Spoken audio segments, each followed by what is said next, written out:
긴급한 환자가 생긴다면 어떻게 해야 할까요? 긴급한 환자를 다루는 기관으로 중증외상센터라는 곳이 있습니다. 고속도로에서 대형 사고가 나거나 등산에 갔는데 산에서 떨어졌을 경우 그런 환자들을 긴급하게 다루는 그런 센터입니다. 우리나라는 선진국에 비해서 이 분야는 좀 많이 뒤떨어져 있다고 합니다. 다행히 아주대병원 이국종 교수가 여러 가지 노력을 많이 해서 요즘은 조금씩 좋아지고 있습니다. 이국종 교수는 2011년 아덴만 여명작전 때 부상당한 석혜균 선장을 수술해서 살려낸 적이 있습니다. 인간은 몸무게의 한 5% 정도가 혈액이라고 합니다. 그 중에 절반 이상이 빠져나가면 목숨을 잃게 된다고 합니다. 그 양이 약 2리터 정도 되게 되는데 그 혈액이 빠져나가는 그 시간이 순식간이라고 합니다. 큰 사고로 뼈가 부러지고 장기가 터질 경우 신속하게 수술을 하기 위해서는 적어도 1시간 이내에 병원에 도착을 해야 한다고 합니다. 그런데 우리나라에서는 그런 경우에 평균적으로 시간이 한 4시간 정도 걸린다고 합니다. 왜냐하면 작은 병원에서 수술할 수 없기 때문에 환자를 큰 병원으로 옮겨야 하고 또 앰뷸런스를 이용하기 때문에 그 정도 시간이 걸리는 것이죠. 특히 지방이나 또 섬에서 급한 환자가 발생하면 쉽게 병원까지 도달할 수가 없습니다. 이렇게 늦게 도착하면 그만큼 생존 가능성이 떨어지는 것입니다. 그런데 미국 같은 경우에는 그런 환자들을 헬기로 이송을 하기 때문에 20분이면 병원에 도달하게 되고 또 수술을 받아서 살아날 가능성이 많아지는 것이죠. 그에 비해서 우리나라는 시스템이 잘 갖추어지지 않았다고 합니다. 감사한 것은 얼마 전에 바로 이런 중증센터에 전용 헬기가 생겨서 이제 헬기 안에서도 급한 경우는 수술할 수 있을 정도로 장비가 갖추어졌다고 합니다. 인간의 육적인 생명을 구하는 것도 이렇게 긴급하고 중요합니다. 응급 환자가 발생했을 때 그를 신속하게 옮기고 또 수술을 잘 할 수 있는 준비가 되어 있어야 생명을 살릴 수가 있는 것입니다. 영적인 생명은 더합니다. 영적인 생명을 살리기 위해서는 더 준비를 잘 해야 합니다. 한 번 죽는 인간의 육적인 생명을 구하는 데도 최선을 다하는데 영원히 살 수 있는 영적인 생명을 구하는 것은 더 최선을 다해야 합니다. 이국종 교수가 하는 말이 사람의 혈액에 있는 세포 중에는 신의 영역에 속하는 세포가 있다고 합니다. 요즘은 의술이 발달해서 여러 가지 연구를 통해서 인공 혈액을 만들어낸다고 합니다. 하지만 혈액의 세포 중에 인간이 만들어낼 수 없는 그러한 세포가 있다는 것이죠. 그러기에 인간은 수혈을 통해서 모자라는 혈액을 보충받아야 하는 것입니다. 사람의 피에도 범접할 수 없는 영역이 있습니다. 왜냐하면 사람을 하나님께서 만드셨기 때문에 그렇습니다. 사람의 영혼을 구원하기 위해서는 오직 보혈을 수혈받아야만 합니다. 그것만이 인간을 구원할 수가 있습니다. 사도 바울은 지금 로마의 스피치하고 깜깜한 감옥 안에 죽음을 기다리고 있습니다. 오늘 죽을지 내일 죽을지 알 수 없지만 사도 바울이 육감적으로 이제 나에게 죽음이 다가오고 있구나 그것을 느끼고 있었습니다. 사도 바울은 마지막으로 사랑하는 제자 디모데에게 편지를 보냈습니다. 그것이 바로 디모데 후서입니다. 오늘 본문입니다. 오늘은 디모데 후서 마지막 장입니다. 사도 바울이 남긴 마지막 말씀이라고 할 수가 있습니다. 유서와도 같다고 할 수가 있습니다. 사도 바울은 마지막으로 디모데에게 남기는 말은 복음을 전파하라 하는 것입니다. 복음을 전파하라. 이 말씀은 예수님께서 마지막으로 남긴 말씀과 일맥상통합니다. 예수님께서는 마지막으로 이 세상을 떠나 승천하시면서 너희는 모든 민족을 제자로 삼아 그들에게 세례를 베풀고 내가 너에게 분부한 모든 것을 가르쳐 지키게 하라. 이렇게 말씀하셨고, 사도행전 1장 8장에 보더라도 너희는 땅끝까지 내 증인이 되리라. 이렇게 말씀하셨습니다. 예수님은 한결같이 마지막 떠나시면서 복음을 전파하라고 말씀을 하신 것입니다. 오늘 사도 바울이 복음을 전파하라 이렇게 말씀하고 있는 것도 예수님의 말씀과 같이 복음을 전파하는 것이 중요하기 때문에 그것을 강조하고 있는 것입니다.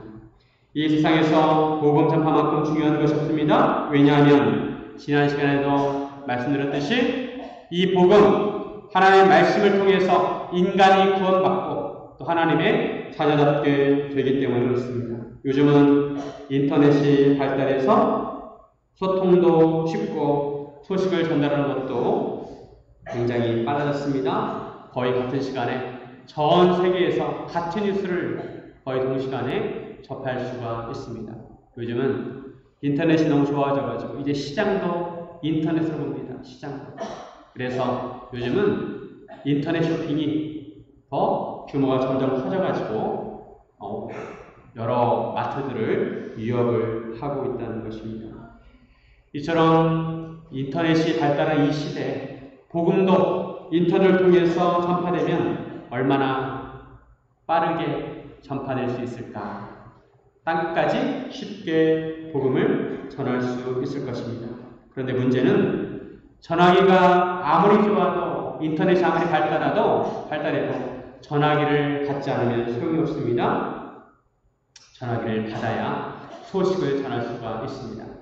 전화기를 받지 않는 경우는 어떻게 합니까? 직접 가야 합니다. 직접 찾아가서 소식을 전해야 한다는 것이죠.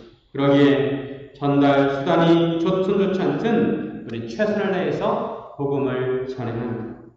그럼 우리는 어떻게 복음을 효과적으로 전할 수 있을까요? 오늘 본문에서 사도 바울은 어떻게 복음을 전파하라고 하는지 함께 나누려고 합니다. 첫째, 힘써 복음을 전파해야 합니다. 우리 한번 따라해 볼까요? 힘써 복음을 전파하라.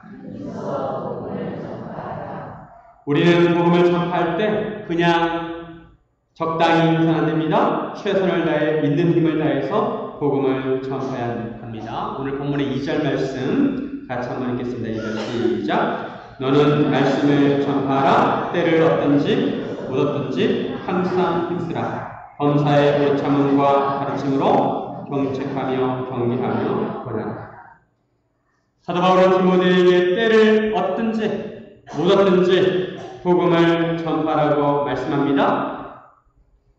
여기서 때라는 단어는 영어로 말하면 시즌이에요. 시즌. 운동 경기도 시즌이 있습니다. 운동 경기를 하는 시즌이 있고 하지 않은 비시즌이 있습니다. 세일도 세일하는 시즌이 있고 또 그렇지 않은 시절이 있는 것처럼 때는 시즌을 말하는데 복음을 전할 때는 시즌에만 복음을 전하고 시즌이 아닐 때는 복음을 전하지 않는 것이 아니라 때를 얻든지 못 얻든지 복음을 전해야 한다는 것입니다. 기회를 얻든지 못 얻든지 환영을 받든지 못 받든지 그 사람이 환호를 하든지 비판을 하든지 상대방이 좋아하든지 싫어하든지 복음을 전하라고 말씀하고 있습니다. 사도 바울은 아주 절박한 심정으로 말씀하고 있습니다. 신물에 가는 배와 함께 사람이 강물에 빠져들어갈 때 그냥 바라만 보고 있으면 안 된다는 것입니다. 무엇이라도 어떻게라도 그 사람을 구하라는 것입니다. 튜브를 던져주든지 밧줄을 던져주든지 그 사람을 구해내야 한다는 것입니다. 팔짱을 긋고 가만히 바라보고만 구경만 해서는 안 된다는 것입니다. 부모들이 아기가 밥을 먹지 않느냐 한다고 해서 그냥 놔둬서는 안 됩니다. 아기가 아무것도 먹지 않으면 얼마 안 가서 굶어 죽을 수도 있습니다. 엄마는 아기에게 무엇이라도 먹이려고 하는 것입니다. 그래야 잘 먹고 잘 클 수가 있는 것입니다. 복음을 전할 때도 마찬가지입니다. 이와 같은 자세가 필요하다는 것입니다. 이처럼 복음을 전할 때 범사에 오래 참으라고 말씀합니다. 복음을 전할 때 우리는 오래 참아야 합니다. 오래 참으라는 것은 복음을 받아들이라고 억압하거나 억지로 하지 말라는 것입니다. 마치 협박하듯이 하지 말라는 것입니다. 복음을 전하되 상대방이 사람이 자율적으로 자기 의지로 복음을 받아들일 수 있도록 오래 참으라는 것입니다. 한 사람이 복음을 듣고 예수 믿는 것은 보통 일이 아닙니다. 이것은 영적인 일이고 하나님께서 간섭하시는 일입니다. 다만 우리는 복음을 전할 뿐입니다. 그런데 한 사람이 예수님을 믿으려면 적어도 약 70번에서 80번 정도 전도를 받아야 한다고 합니다. 이 전도법 중에 고구마 전도법이 있습니다. 고구마를 삶을 때 솥에다 고구마를 넣고 삶으면 솥에서 모락모락 김이 올라옵니다. 고구마가 익었는지 확인하려고 솥뚜껑을 열고 젓가락으로 고구마를 찔러봅니다. 익은 고구마는 젓가락이 잘 들어가고 익지 않으면 잘 들어가지 않는 것이죠. 고구마가 안 익었으면 계속해서 더 삶아야 합니다. 그리고 계속 젓가락으로 찔러보면 그 젓가락 그 구멍을 통해서 고구마가 더 잘 익을 수 있다는 것입니다. 이처럼 사람을 전도할 때도 계속해서 찔러야 한다는 것입니다. 그럴 때 그 복음이 전해지고 예수님을 영접할 수 있다는 것입니다. 어떤 교회에서 통계를 냈는데 한 사람을 전도하기 위해서 전도단이 300시간을 전도해야 한 사람이 전도가 되었다고 합니다. 전도는 그만큼 힘들다는 것입니다. 하지만 사람을 전도할 때 기다릴 줄 알아야 한다는 것입니다. 복음을 전할 때 오래 참아야 합니다. 성령께서 역사하실 때까지 기다려야 합니다. 그리고 성경을 가르침으로 정책하며 경계하며 권하라고 합니다. 정책과 경계와 권하는 것은 차이가 있습니다. 즉 복음을 전할 때 복음을 듣는 그 대상에 따라서 정책과 경계와 권해야 한다는 것입니다. 상대가 복음에서 어떤 태도를 취하고 있는가? 복음에 대해서 의심하는 사람에게는 논증을 해야 합니다. 그리고 죄를 지은 사람에게는 책망을 해야 합니다. 두려워하는 사람에게는 격려를 해야 합니다. 정책과 경계와 권함은 각각 의심하는 사람에게는 논증을, 범죄한 사람에게는 책망을, 두려워하는 사람에게는 격려하는 것을 의미합니다. 사도 바울은 시대에 따른 사람들의 성향에 대해서 말씀합니다. 사람들이 바른 교훈을 받지 않고 귀가 가려워서 자기의 사욕을 따라 스승을 많이 듣는다고 말씀하고 있습니다. 그 귀로 진리를 듣지 않고 허탈한 이야기를 듣는다는 것입니다. 복음을 전하려고 하면 자연스럽게 죄에 대해서 이야기를 합니다. 그래서 사람들은 죄에 대한 이야기를 듣기 싫어합니다. 당신은 죄인입니다. 이런 말을 듣기를 싫어한다는 것이죠. 진리에 대해서 말하려고 하면 못 견뎌야 하고 자기 귀를 막아버립니다. 사람들은 자기가 듣고 싶은 것만 골라서 듣습니다. 자기 욕구를 채워줄 스승들을 많이 찾아다니면서 듣습니다. 진리에 대해서는 귀를 막아버리고 허탄한 이야기만 듣는다는 것입니다. 요즘 유튜브를 보면 유튜브에서 어떤 것이 보고 싶어가지고 그것을 찾아가지고 유튜브를 한번 보면 그에 연관된 영상이 그 다음부터는 저절로 뜹니다. 즉 설교 말씀을 많이 들으면 그 다음에 설교가 많이 뜨고 찬양을 많이 들으면 찬양에 대한 영상이 많이 뜹니다. 마찬가지로 사람들의 관심, 취향을 파악하고 그에 맞는 영상을 띄워줍니다. 텔레비전은 선택권이 한정되어 있어서 유튜브를 많이 우리 요즘 아이들이 본다고 합니다. 이런 사람들에게 복음을 전하기가 쉽지 않습니다. 그러나 그럼에도 사도 바울은 디모데에게 모든 일에 신중하고 권을 받으며 전도자의 일을 하고 주어진 직무를 다하라고 말씀하고 있습니다. 사람들이 귀를 막고 진리를 듣지 않으려고 하는 이 세대에도 우리는 복음을 힘써 전해야 한다는 것입니다. 사명감을 가지고 복음 전파에 힘을 써야 한다는 것입니다. 신중하게 때로는 권한을 받을지라도 전도를 해야 한다는 것입니다. 생명을 얻기 위해서는 수고를 해야 합니다. 열매를 얻으려면 땀을 흘려야 합니다. 피가 있어야 살 수 있듯이 복음이 있어야 구원을 받을 수가 있습니다. 우리 교회가 연말에 새생명 초청주의를 갖습니다. 이를 위해서 부활절에 우리가 태신자를 작정하였습니다. 이제 몇 달 남지 않았는데 태신자를 우리가 마음에 품고 힘써 그들에게 복음을 전해야 합니다. 때를 얻든지 못 얻든지 힘써 복음을 전하고 기도해야 합니다. 우리 모두가 이처럼 힘써 복음을 전하고 영혼을 구원하기를 주님의 이름으로 축원드립니다.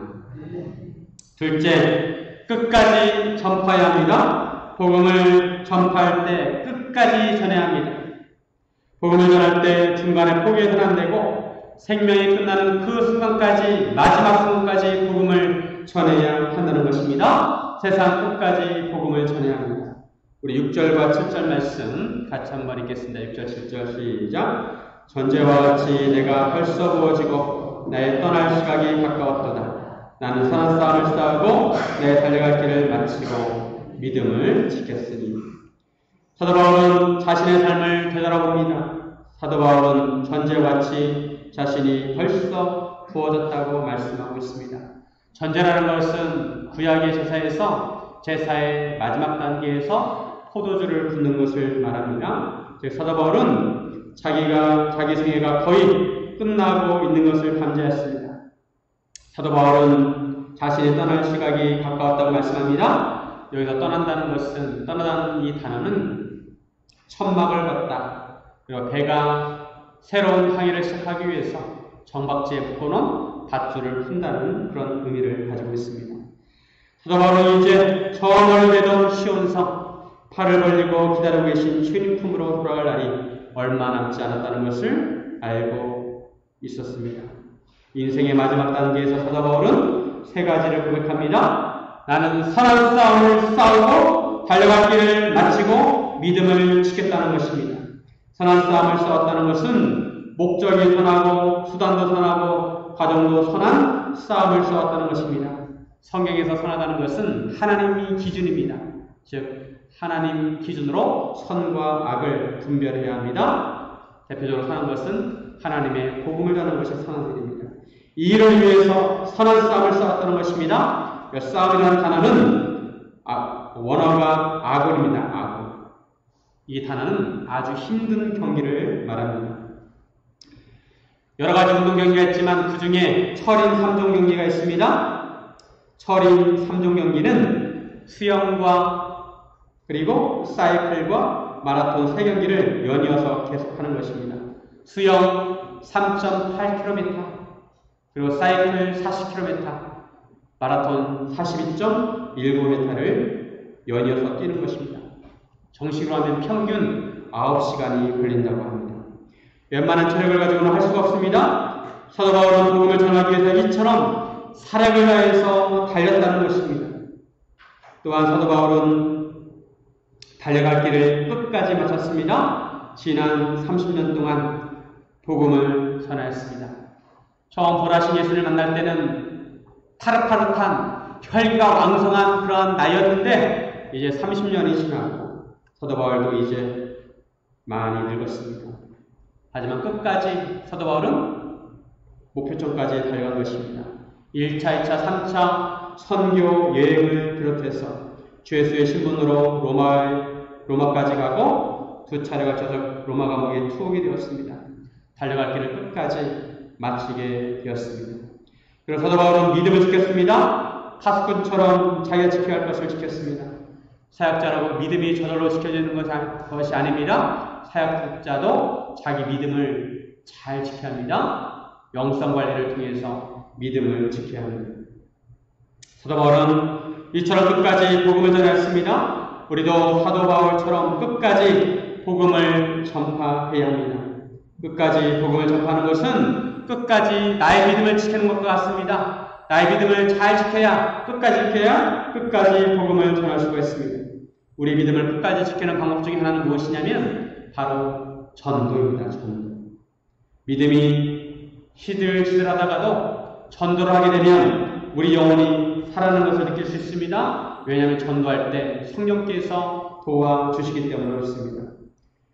구령의 열정이 있어야 합니다. 구령의 열정이 있는 사람은 항상 영구원에 관심이 있습니다.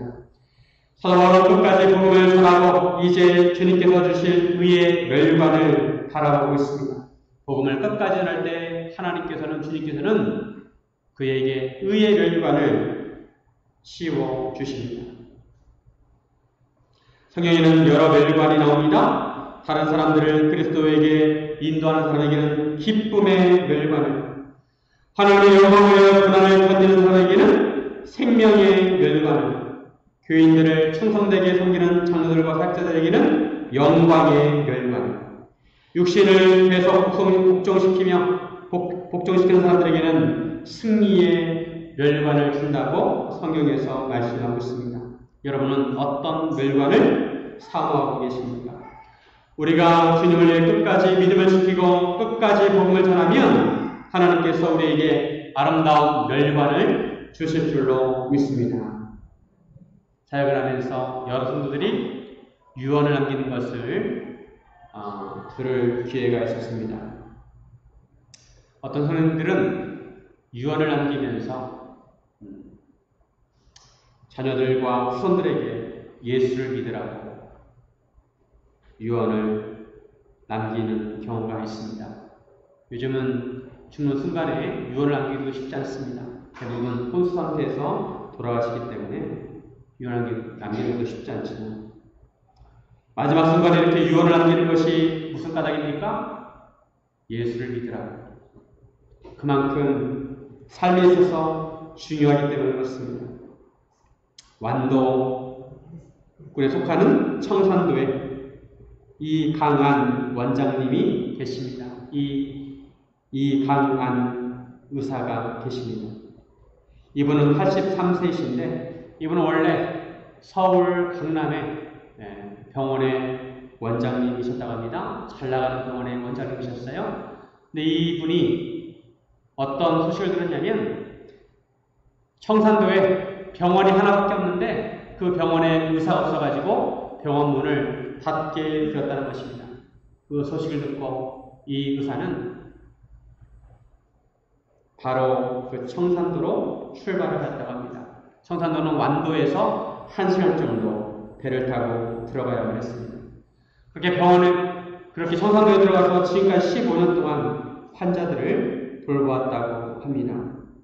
이분이 인터뷰하는 것을 보았는데 이분이 하실 말씀이 말로만 해서는 안 되고 그들이 필요한 것을 채워줄 때 그때 참된 의사라고 하는 인터뷰를 들었습니다.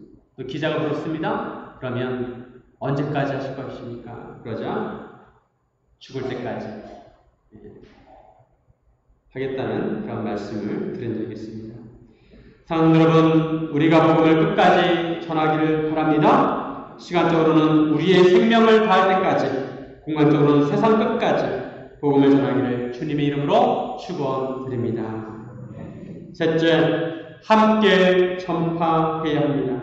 복음을 전파할 때 동역자들과 함께 복음을 전파해야 합니다. 우리 함께 따라해 봅시다. 함께 전파합시다. 함께 전파합시다. 사도 바울은 복음 전파를 하면서 많은 동역자들과 함께 하였습니다. 오늘 본문 9절 이후에 보면 여러 사역자들이 나와 있습니다. 그런데 사도 바울은 감옥에서 고독감을 느꼈습니다. 왜냐하면 감옥에 갇혀있는 사도 바울 곁에는 많은 동역자들이 떠나가게 되었습니다. 이런저런 이유로 바울 곁에서 떠나가서 이제 바울 옆에는 함께 대화를 나눌 동역자가 없었습니다. 가장 가슴 아픈 것은 복음 전파 사명을 저버리고 세상으로 간 사람이 있었습니다. 바로 데마입니다. 데마는 세상을 사랑해서 바울을 버리고 데살로니가로 가게 되었습니다. 그 이유에 대해서는 자세히 나오지 않았지만 바울의 마음이 얼마나 아팠을까요? 마음이 무너졌을 것입니다. 그리고 베스게는 갈라디아로, 디도는 달마디아로, 두기고는 에베소로 가게 되었습니다. 이들은 아마도 사역 때문에 바울의 곁을 떠나게 되었습니다. 다만 의사 누가만 바울 곁에서 바울의 건강을 돌봐주었습니다. 사도 바울은 함께 하나님의 사명을 공유할 동역자가 필요하였습니다. 주님 안에서 함께 교제할 동역자가 필요하였습니다. 이제 육체 생명이 얼마 남지 않았다고 생각하니 함께 동역했던 사람들의 얼굴이 스쳐 지나갔을 것입니다. 사도 바울은 애제자 디모데를 속히 오라고 부르고 있습니다. 에베소에 있는 디모데를 부르기 위해서 두기고를 에베소로 보내고 대신 사역을 하게 한 것입니다. 9절에 보면 너는 어서 속히 내게로 오라. 21절에도 너는 겨울 전에 어서 오라 이렇게 말씀하고 있습니다. 겨울이 오면 배가 항해할 수 없으니까 그 전에 오라는 것입니다. 사도 바울은 지금 언제 죽임을 당할지 모릅니다. 전서에 따르면 사도 바울은 오스티아 가도에서 참수형을 당했다고 합니다. 사도 바울은 로마 시인권이 있기 때문에 십자가형을 할 수가 없었습니다. 죽음의 시점이 얼마 남지 않은 사람에게 시간은 흠쪽 같습니다. 남은 시간 안에 사랑하는 사람들을 보고 싶었을 것입니다. 그래서 사랑하는 제자 디모데를 부르고 있는 것입니다. 사도 바울은 디모데에게 오는 길에 마가를 데려오라고 부탁합니다. 마가는 사도 바울이 바나바와 1차 선교여행할 때 데리고 갔던 사람입니다. 그런데 이 마가는 그 당시에 나이가 어려서 중간에 이탈을 하게 되었습니다. 그리고 2차 선교여행을 출발하려고 할 때 바나바와 사울은 이 마가를 데리고 가느냐 마느냐를 가지고 싸우게 되었습니다. 그래서 갈라서게 되었습니다. 바나바는 마가를 데려가고 바울은 실라를 데리고 선교를 떠나게 됩니다. 그리고 먼 훗날 바울은 다시 마가를 되찾고 있는 것입니다. 마가는 아마도 이 바나바를 통해서 믿음이 많이 성장을 했을 것입니다. 그리고 마가는 사도 베드로의 조수 역할도 하였고 나중에 마가복음을 기록하기도 하였습니다. 늙은 바울은 바로 이 마가를 찾고 있는 것입니다. 마가가 그리웠습니다. 디모데에게 마가를 데려오라고 하고 있습니다. 또한 사도 바울은 디모데에게 드로아에 있는 가보의 집에서 겉옷을 가져오라고 말씀하고 있습니다. 드로아는 아마도 사도 바울이 체포되었던 장소로 추정이 됩니다. 겨울이 다가오고 있는데 몸을 따뜻하게 해줄 옷이 필요했습니다. 그 당시에는 옷이 너무도 귀했습니다. 특히 겉옷은 만들기가 굉장히 어려웠다고 합니다. 그 당시의 겉옷은 이렇게 우이처럼 중간에 구멍이 뚫려 있어서 거기에 머리를 넣을 수 있도록 만들었다고 합니다. 이 겉옷이 얼마나 중요했는지 귀했는지 그 당시에 유산으로 후손에게 겉옷을 물려주었다고 합니다. 또한 사도 바울은 책을 가져오라고 부탁합니다. 특별히 가죽 종이에 쓴 것을 가져오라고 말씀합니다. 이 책이 성경책인지 아니면 그동안의 사역일지인지 어떤 책인지 알 수는 없습니다. 칼빈은 이 성경 구절을 인용해서 그 당시 지나치게 영적인 체험만 강조하던 사람들을 비판하면서 제발 책을 읽으라고 권면을 하였습니다. 성경은 하나님께서 인간의 구원에 필요한 말씀을 농축해서 주신 것입니다. 구원을 받으려면 성경 말씀으로 충분합니다. 그러나 그 말씀을 이해하기 위해서는 성경에 기록된 배경을 알아야 합니다. 구약에는 이스라엘 역사가 나와 있고 또 세계 역사도 나와 있습니다. 그래서 역사와 사회와 문화적 배경을 알아야 성경을 더 잘 이해할 수가 있습니다. 우리는 성경 한 구절이라도 더 잘 이해할 필요가 있습니다. 일반 역사와 사회와 문화와 자연에서도 하나님의 섭리를 발견할 수가 있습니다.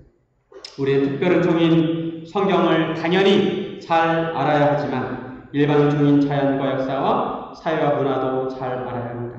우리나라 기독교가 우리나라 역사 속에서 어떤 역할을 해왔는지, 앞으로 우리나라 기독교는 어떤 역할을 해왔는지 우리는 알아야 합니다. 그러기에 다른 책들도 많이 읽어야 합니다. 왜냐하면 한 영혼이라도 더 구원하기 위해서입니다. 한편 사도 바울은 디모데에게 구리 제공업자 알렉산더를 조심하라고 합니다. 사도 바울도 그에게 많은 해를 당했다는 것입니다. 아마도 이 알렉산더는 사도 바울을 고발하거나 아니면 법정에서 불리한 증언을 했을 것입니다. 이 알렉산더는 사울뿐만 아니라 디모데도 공격할 가능성이 있었습니다. 사도 바울은 왜 이렇게 디모데를 속히 오라고 도축했을까요? 사도 바울은 자기와 함께 마음을 나눌 동역자가 필요하였습니다. 사도 바울은 법정에서 처음에 변명할 때 그를 변호해줄 사람이 아무도 없었습니다. 모두 다 떠나갔습니다. 그렇다고 사도 바울이 그들을 원망하는 것은 아니었습니다.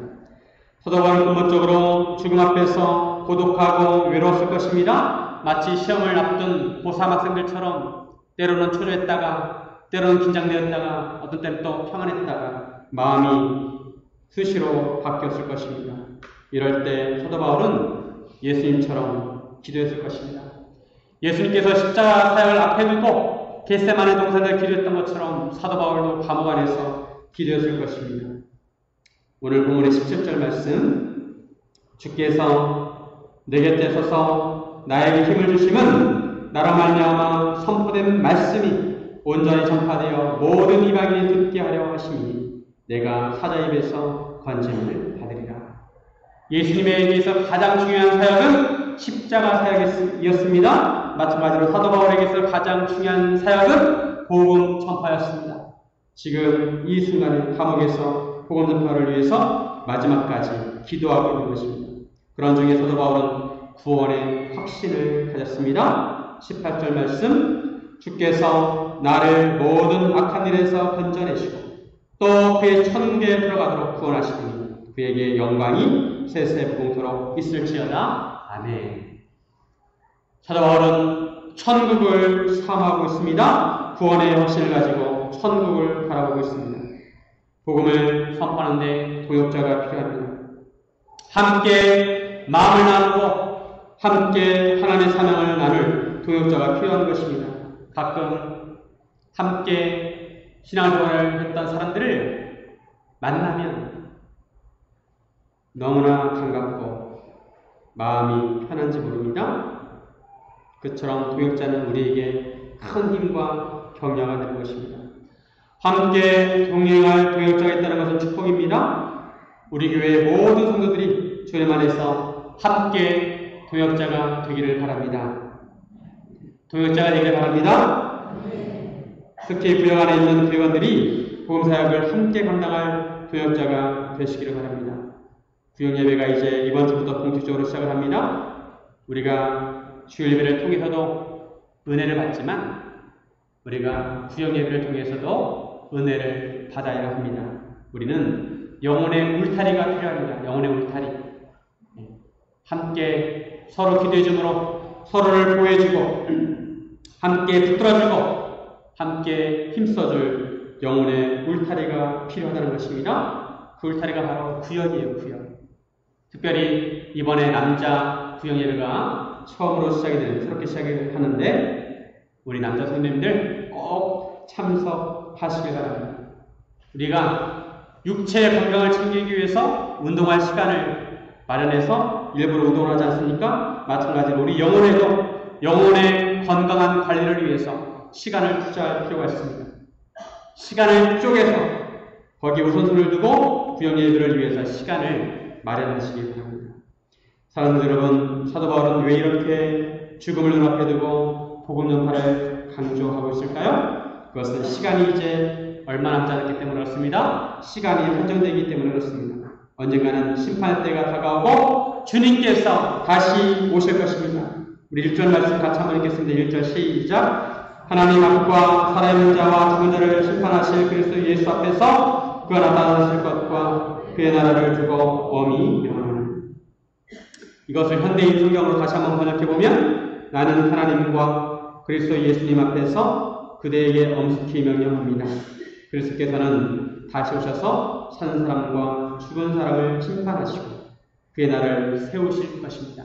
즉 예수님께서 심판주로 오셔서 이제는 심판주로 살 사람과 죽은 사람을 심판하시고 하나님의 나라를 완성하실 것이라는 것입니다. 그 나라가 이제 얼마 남지 않았기 때문에 복음 선포를 하라고 말씀하고 있는 것입니다. 사도 바울은 복음 선포를 엄하게 명령하고 있습니다. 복음 선포는 권면이 아니라 명령입니다.